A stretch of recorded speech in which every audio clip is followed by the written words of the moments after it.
पूरा का पूरा घर जो है वो टूट चुका है। अंधेरा है, इस कमरे में लोग नहीं रह रहे हैं, लेकिन फिर भी हम कुछ आपको दिखाने की स्थिति में होंगे। ये कमरा देखिए पूरी तरह से तबाह हो बर्बाद हो चुका है। एक तरफ से इंक्लाइंड है, ये झुक गया है एक तरफ, और इससे नुकसान का अंदाजा लगता है। दूसरा कमरा जो है वो भी सुरक्षित नहीं है। लाइट है घर में, लाइट है, देखिए आगे अंदर आने की कोशिश करते हैं। देखिए ये घर में जो बाकी दूसरे कमरों का सामान था उसको यहाँ रख लिया गया है।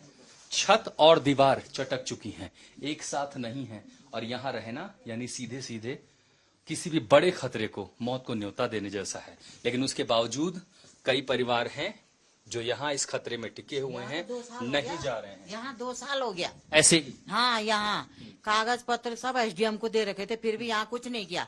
जब यहाँ नीचे जेपी में पानी निकला तब जाके इन्होंने यहाँ की खबर ली। यहाँ तो 2 साल से टूट रखा है ये।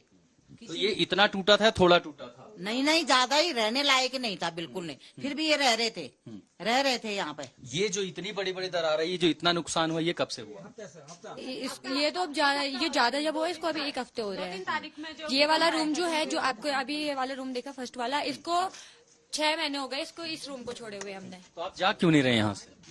कहाँ जाएंगे फिर हम? अभी तो हाल फिलहाल हम पहाड़ी कैफे में हैं, यहाँ पे होटल में, बट हमारी गाय बछड़े है, खाना पीने की व्यवस्था तो हमें खुद ही करनी है। देखिए खुदा न खास्ता अगर मान लीजिए स्ट्रक्चर को कुछ नुकसान पहुंचता है, बारिश हो जाती है, नमी हो जाती है, जान पर खतरा हो जाएगा। इधर उधर ही रहते हैं हम वैसे, बट अभी ऐसा है कि हमारी गाय बछड़े हैं, उनको तो हम छोड़ नहीं सकते ना। एसडीएम आई जब यहाँ पर, ठीक है, एसडीएम नहीं आती यहाँ पर, तो हमने तो यहीं पे रहना था ना। कोई नहीं आता हमको बोलने कि तुम होटल में शिफ्ट हो जाओ। अगर नीचे जो माउंट व्यू होटल है वो नहीं टूटता तो यहाँ पे कोई नहीं आता, न कोई अधिकारी आते, न मीडिया आती। अगर वो होटल टूटे, उन्होंने सोर्स लगाया, मीडिया बुलाई, वहाँ पर मीडिया आई, फिर बड़े बड़े अधिकारी वहाँ पे आए, तब जाके हमारे घर की पूछ हुई। हम लोग साल भर से एप्लीकेशन दे रहे हैं, सब कुछ कर रहे हैं। मेरे पापा वहाँ गए, बोला घर की बुनियाद सही नहीं है। आज पूरा जोशीमठ ही हिल गया, आज जोशीमठ की बुनियाद हिल गई सर। जोशीमठ की बुनियाद हिलने के पहले आपका गांव हिला? पहले मेरा ही घर है जो जिसपे दरार आई थी।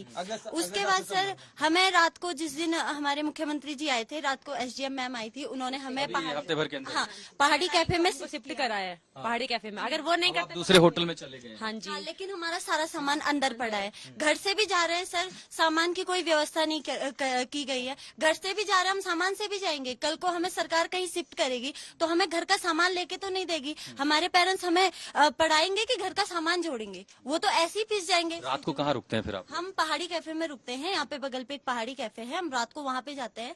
हमारी गायियाँ बंधी हुई है वहाँ पर। लेकिन दिन में आप लोग यहाँ रहते हैं, डर नहीं लगता? कोई बात नहीं, जो होगा। ये तो गाय के लिए देखने के लिए आना पड़ता है। सरकार ने तो वहाँ खाली वहाँ फेंक दिया की। और ये खेत भी आपके हैं? खेत में अच्छा, ये लोग चाहते हैं भाई, हम इनका अपना ऊपर खेत है। कल अजय भट्ट जी आए थे, रक्षा राज्य मंत्री, इन्होंने प्रशासन को एक आदेश दिया था, इनको 3 हट दिया जाए। अभी तक प्रशासन को पता ही नहीं कहाँ खो गया, कहाँ गुम हो गया। प्रशासन को आना चाहिए था, हट बना के हट के यहाँ रह के देखिए, मैं यहाँ खड़े हूँ, मुझे खड़े होकर डर लग रहा है। आप लोग यहाँ रह रहे हैं। सर बड़ी बात तो ये है कि हमें बोला जा रहा है कि हमें विस्थापन दिया जा रहा है पीपल कोटी और गोचर में। आपने सुना होगा कर्णप्रयाग में भी टूट रहा है, यहाँ हेलंग में भी टूट रहा है, तपोवन में टूटा, हेलंग में टूटा, बीच में जोशीमठ रहा, जोशीमठ धसा। अब हम कर्णप्रयाग टूट रहा है, हेलंग टूट रहा है, बीच में हमें गोचर और पीपल कोटी में रखेंगे, वहां भी टूटेगा। फिर हम प्रशासन के पास ऐसे रोएंगे। हमें एक बार एक सुरक्षित स्थान पर, जहां पर हमें दोबारा इन चीजों से ना जूझना पड़े, वहां शिफ्ट कर दिया जाए। हम इतना ही चाहते हैं, हम ये नहीं चाहते कि 2-2 जगह टूट रहा है, बीच में हमें डाल दे और फिर हम। ये जो हम देख रहे हैं आपकी दीवारों पर, ये कब से हुआ है, कितना समय हुआ है इसको? ये तो बहुत ज्यादा डर। 1 हफ्ते से हो रहा है। पहले तो बारीक सी दरारें आई थी साल भर पहले, बिल्कुल तब रहने लायक था। हाँ, तभी रहने लायक था, हम लोग अंदर ही रहते थे, सब कुछ अंदर ही होता था हमारा। लेकिन जब से ये अभी 1 हफ्ते से ये दीवार एकदम से आवाजें आने लगी। ये तो पूरा क्रैक है, मतलब ये हिस्सा तो अलग हो चुका है। पहले बारीक सी लकीर थी, उस टाइम हम लोग। यहाँ की छत देखे तो पूरी अलग हो गई दीवार से, बाहर से ही दिख रही है कि ये पूरी छत ही एकदम अलग हो गई है। मतलब यहाँ मैं जो जेड देखूं, छत और इसके बीच का ये पूरा हिस्सा अलग हो चुका है। तब ये बताइए, अभी तक किसी तरह का आश्वासन मिला कि आगे क्या होगा? सर आश्वासन मिला गया है, कहा है पीपल कोटी में देंगे, गुज्जर में देंगे। तो सर हम वही कह रहे हैं कि पीपल कोटी वो भी सुरक्षित नहीं है। वहाँ भी सुरक्षित नहीं है। हम लोगों को तो टेंशन ये हो रहा है, 1 साल हमारा ऐसे बर्बाद हो चुका है, पागल हो चुके हैं। हम लोगों को मीडिया आ रही है पूछने के लिए, जब हम बोलना चाह रहे थे तब हमारे पास कोई नहीं आया। अब हम बोलना ही नहीं चाह रहे तो अब हमसे पूछा जा रहा है, हमें पूछा जा रहा है घर ये हो रहा है, हमें यहाँ कह रहे हैं कि यहाँ रहो ही मत। जब तक हमारा सामान अंदर है तब तक हम कहाँ जाएंगे सर? इस ठंड के मौसम में, आप मौसम देख रहे हो, बर्फ का मौसम है, इस ठंड के मौसम में अगर हमारा घर को कुछ हो जाता है, हमारा सामान टूट जाता है, तो हम तो घर से भी जाएंगे, सामान से भी जाएंगे, तो हम तो ऐसे ही मर जाएंगे सर। घर टूट चुका है, खेत बाड़ी है, उसको खोने का डर है, बहुत सारा सामान है, सालों से गृहस्थी बस्ती है, पैसा लगता है, हर कोई समझता है क्या कुछ आप जमा करके रखते हैं आगे पूरी जिंदगी के लिए, वो सब कुछ नुकसान हो गया। देखिए नीचे खेत है, इन्होंने सब्जियां उगा रखी हैं, मैं पत्ता गोभी की पूरी फसल देख रहा हूँ, आगे कई सारे सेब के पेड़ मैंने देखे हैं।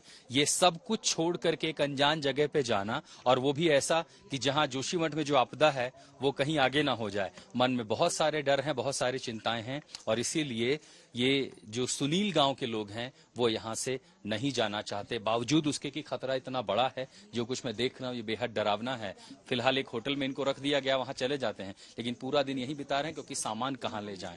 बहुत सारे सवाल जहन में है जिनका जवाब न प्रशासन दे पा रहा है, न उत्तराखंड की सरकार।